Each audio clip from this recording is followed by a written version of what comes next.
আসসালামু আলাইকুম সুপ্রিয় নিবন্ধন পরীক্ষার্থীবৃন্দু। অলরেডি আপনাদের অর্থাৎ যারা শুধুমাত্র প্রিলিমিনারি পাস করেছে তাদের মোবাইলে একটি মেসেজ চলে আসছে। আবার অনেকের মোবাইলে মেসেজটি যায়নি।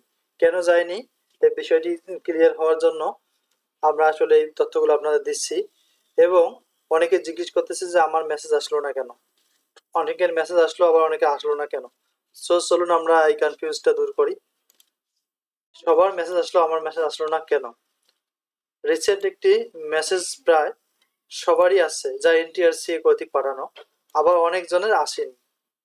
তাই তারা দুশ্চিন্তা করতেছে যে আমাদের মেসেজ আসলো না কেন। আসলে যাদের কোড আপডেট হয়েছে মূলত তাদেরকে মেসেজ দেওয়া হয়েছে, কিন্তু যাদের কোড নিয়ে প্রবলেম নেই তাদের মেসেজ দেওয়া হয়নি। 307 ও 329 এই কোড দুটির প্রবলেম ছিল ও ভৌত বিজ্ঞান সাবজেক্ট কোডের প্রবলেম ছিল। তাই তাদেরকে মেসেজ দিয়েছে যাতে তারা তাদের সাবজেক্ট অনুযায়ী রিটেন প্রিপারেশন নিতে পারে। কিছুদিনের মধ্যে আপনাদের এডমিটের মেসেজ আসবে যা সবাইকে প্রেরণ করা হবে। তাই যাদের মেসেজ আসেনি তাদের টেনশন করার দরকার নেই, তারা রিটেনের জন্য নিশ্চিন্তে প্রিপারেশন নিতে পারে। কারণ তাদের তাদের কোনো প্রবলেম নেই, তাদের কোড সমস্যার সমাধান ছিল না, এই জন্য তাদের মেসেজ আসেনি। আশা করি যাদের মেসেজ আসেনি তারা দুশ্চিন্তা করার কোনো কারণ নেই।